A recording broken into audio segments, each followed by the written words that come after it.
Well, I've got some not so vintage book pages, and I'd like to make them a little bit grungy maybe, or tea stained, if you will.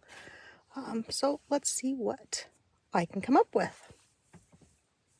Welcome into the Piles of Paragraphs creative space. I'm Lori, and today I'm going to do a quick little video, hopefully, and hopefully it will stay working. I'm still very paranoid after my iPad cut out the other day. Anyway, get to business. I wanted to create just kind of do a small tea dye session of papers. I've got a bit of tea dye paper here and there, but I wanted to do this with you guys. So hope everyone's doing well today and has had a chance to do something creative. And I've been doing a few creative things, of course, putting off making a video. But part of what I wanted to show you today involves using tea that is not typical brown tea. In this case, it's kind of a purpley, bluey sort of tea. It's very purple in here. Let's see. Can you see that? It doesn't really show up as very purple, but anyway, it's purple. Kind of grape juicy color. But this is the tea that I used for this. It's called Purple Rain, and it's a loose leaf purple tea.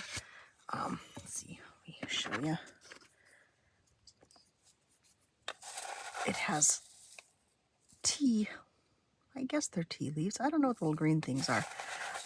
Whatever it uses to make the tea, and it's also got some flower petals and some little bits of maybe blueberries, dried blueberries. I don't know.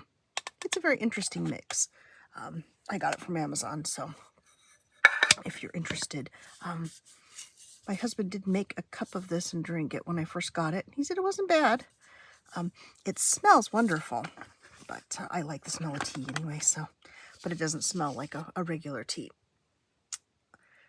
So what I wanted to show you was that, of course, not all tea dyeing has to be brown or sometimes rust. Somewhere I have some hibiscus tea that's pink, but I was not able to put my hands on that easily today. So this is kind of what I started out with, and I brewed the loose leaf tea in this measuring cup, and I put 4 scoops of tea and just maybe a half a cup of water, probably not 2/3 a cup, probably about half a cup of boiling water, and then let it steep for quite a while, so it would be really nice and strong. Because I wanted some strong color. Of course, if you want just a really light color, don't make your tea as strong. So I was using the spoon to put it on the paper, and that works pretty well.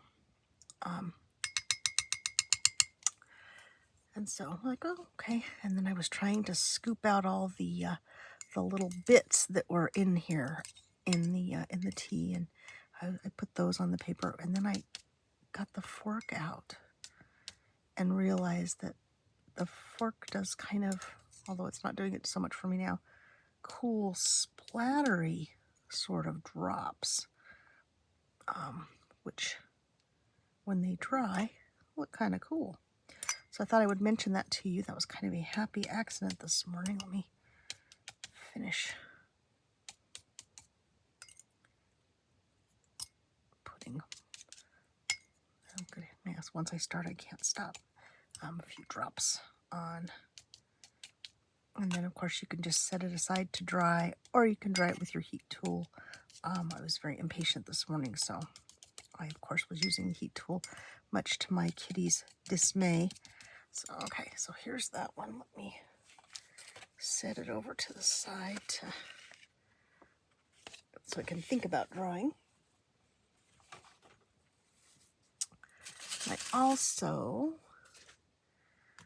decided I wanted to maybe try doing some, let me set this back over here. I have my little glass mat under here, and I'm not quite sure where it begins and ends because I'm not used to using it anymore. So I took some, what did I do with the book page I just had? Oh, good heavens. Of course. I had a whole stack of book page in my hands. Oh, here it is. Over here to my left, so I obviously can't see it if it's on my left side. So I took a piece of the same book page and tore it up. Oh, I don't want that in. Okay, so and put it in this little bin, and that's a great way to do a bit of more all over color, like I got here. So let's, of course, I guess you could splatter it too. Oh yeah, let's not start me doing that again. And you can also use a paintbrush if you're doing whole sheets of paper, but just to do a little bit of paper, not a huge dyeing session of, pages and pages and pages, which, I tend to like to do. I don't know, once I start doing something, I want to just do a lot of it.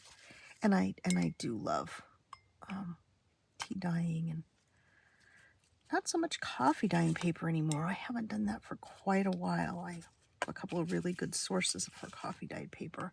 My pal Vernie at Triple V Vintage on Etsy makes the most gorgeous patterned coffee dyed paper and plain coffee dyed paper, and also Emily at the Vintage Polka Dot Shop. Both of them have fabulous coffee dyed and tea stained papers. I think Vernie is doing tea stained stuff now too. So anyway, so there's this. You can set it aside. For those of you that it's cold and you've got your heaters on, set it near the heater, and I imagine it will dry relatively quickly. If you let it sit with the puddles on it like this and dry, I think your color will be more intense than if you take the heat tool to it and brush it along, as I am prone to do. I am, impatient. Anyway, so this is how mine came up that I did earlier. And you can see some places are darker than others, and that's where the tea sat, and along the edges, because the tea rolls down, because that little container doesn't have a completely flat bottom. But anyway, so those are nice. Those are nice. They have the wonderful sound, the crunchy sound that I shouldn't say we all like. I like it. Hopefully you like it too. Then also, while I was doing the here, let's see, let me show you this is more of the drops with the fork when it dries. Oh, here's a good one. Yeah.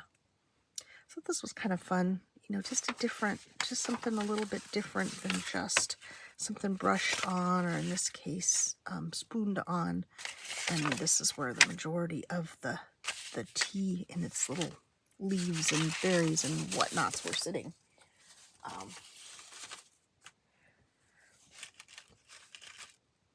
But I was getting impatient, as I do, and I had my sheets of paper sitting out, and it's like, oh, I can't use the heat gun on this, because if I do, it's going to blow all those little bits everywhere. So I thought, well, wait a minute, what if I make like a little tea sandwich? So I put another book page over the top of it, and then use the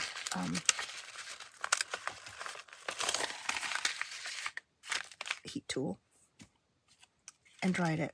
I also have 2 of these little metal grates, which is great for holding stuff down. Not enough to hold the tea down, though. It was blowing all over the kitchen. So you make a little sandwich, and you can let it dry, or you can use your heat tool, if you are impatient, as I am.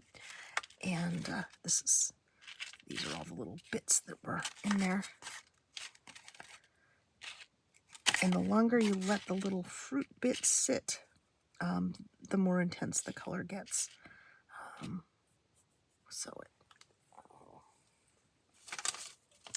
have one here. Let's see. Where is this smudge? This is from me trying to rub the little berry off there before it was completely dry. But anyway, a little bit of variety. So another approach you can take. Let's see. What else was I thinking? Oh, I did put, let's see. Let me put one of these under here. Give it a little.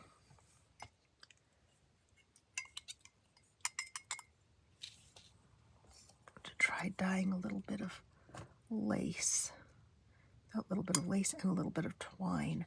And I think, although I didn't test it, I think if I let this dry on here naturally, I don't think if I use the heat tool, it will leave much of a lacy impression. Those are the things you kind of like have to let them dry in place. And then you get a little more interest. But this would also make, oopsie doodle. There we go. This would also make a great candidate to sandwich another piece of paper on top of it. The other good thing about putting the paper on top of it for the sandwich is that it absorbs a bit of the liquid, so that it's then in two places, not just one, and then you could dry a little bit faster. So I will set that to the side and see how that turns out. Weight that down, put this on here. Another side effect of doing tea dyeing this way. I was using some kitchen towel to catch the drips and drops. So this will make another nice layer in my collage. So I've got some leaves here. Loose leaves. Let's see. Okay, was there anything else I wanted to tell you? I'll just fold that over there. Hopefully I didn't cut too much shine. Oh, and the iPad still seems to be working, so that's a very, very good thing. So I'll just kind of recap the little technique tip I have for you today. Like I said, I used this tea, purple rain tea from Just Tea, bright and fruity, very low caffeine. I would, if you're going to handle this a lot with your hands, I would still use gloves, because you can absorb the caffeine through your skin. Let's see, what does it say it has in it? Lemongrass, that's what those little green pieces are. Hibiscus, Kenyan purple tea, rose hips, apple pieces, natural passion fruit flavor. And so that's a flavoring added too. So that's what's in that. A few scoops, little water, strong tea, and then you can do your little pieces. You could do strips, or you can do whole sheets of book page. You can do plain paper as well. This would work well on printer paper or whatever. But I always like to use a bit of book page and have something with a little more interest in it. And then there's also the kitchen towel.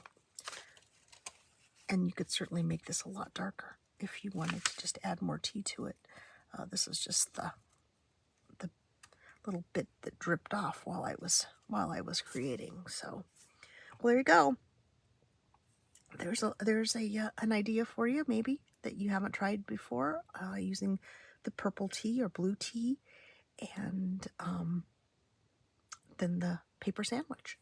So I'll say, hope you enjoyed the video. If you did, please leave me a thumbs up. Make a comment if you would. I'd really appreciate that. Subscribe if you haven't. And for today, I will say bye-bye.